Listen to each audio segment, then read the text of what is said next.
આંતરરાષ્ટ્રીય મહિલા દિવસની ખૂબ ખૂબ શુભકામનાઓ.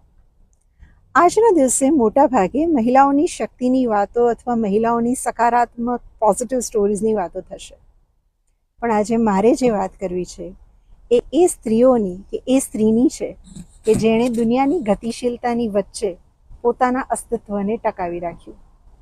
જ્યારે લોકો કહે છે કે આખી દુનિયા એ સંબંધોના હૂંફ અને મિત્રતા પર આધારિત છે, ત્યારે એ કહે છે કે એકલતા એ નિષ્ફળતા નથી.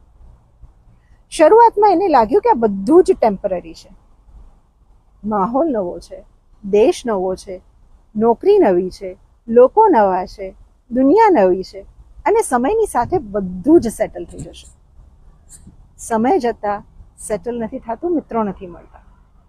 એ જોવે છે કે એના કલીગ્સ કેવી રીતે કોફી બ્રેક પર સાથે જાય છે, અન્ય મિત્રો એકબીજાની સાથે લંચ અને ડિનર પર જાય છે, પડોશીઓ એકબીજાની સાથે એક કે બીજા પ્રકારની ઉજવણી કરે છે અને પોતે એક નિર્દોષ દર્શક બનીને આ બધું જોયા કરે છે.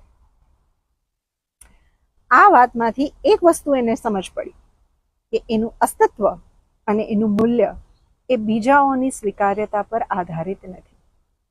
જ્યારે આજુબાજુ કોઈ જ નહોતું વાત કરવા માટે, ત્યારે એણે પોતાની અંદર પોતાનો અવાજ શોધવાની શરૂઆત કરી.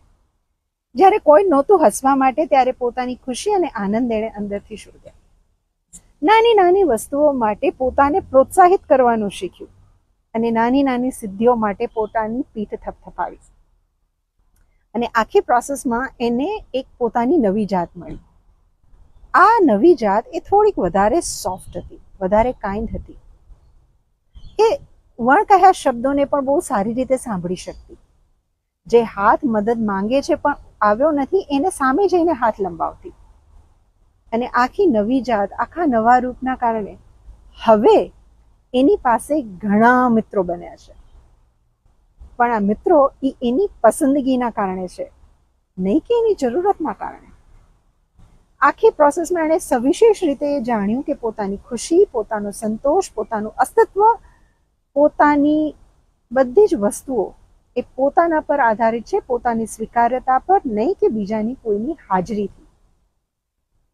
અને એના કારણે જ કદાચ આ સ્ત્રી આ દુનિયામાં ખોવાય નહીં, પણ એણે દુનિયાને એક નવી દિશા દેખાડી, એક નવો રસ્તો કંડાર્યો કે વ્યક્તિએ પોતાને પોતાની જે રીત છે એ જ રીતે સ્વીકારવું રહ્યું. સૌથી સારો સાથ જો કોઈનો આપી શકાય તો આપણે પોતે પોતાનો સાથ આપી શકીએ. અને આપણું અસ્તિત્વ જે છે અને આપણા જે મૂલ્યો છે એ બીજા કોઈની હાજરી કે બીજા કોઈનું એક્સેપ્ટન્સ નક્કી નથી કરતું. એ એક્સેપ્ટન્સ, એક મહિલાનું એક્સેપ્ટન્સ એ આપણે પોતે જ સ્વીકારવાનું હોય છે.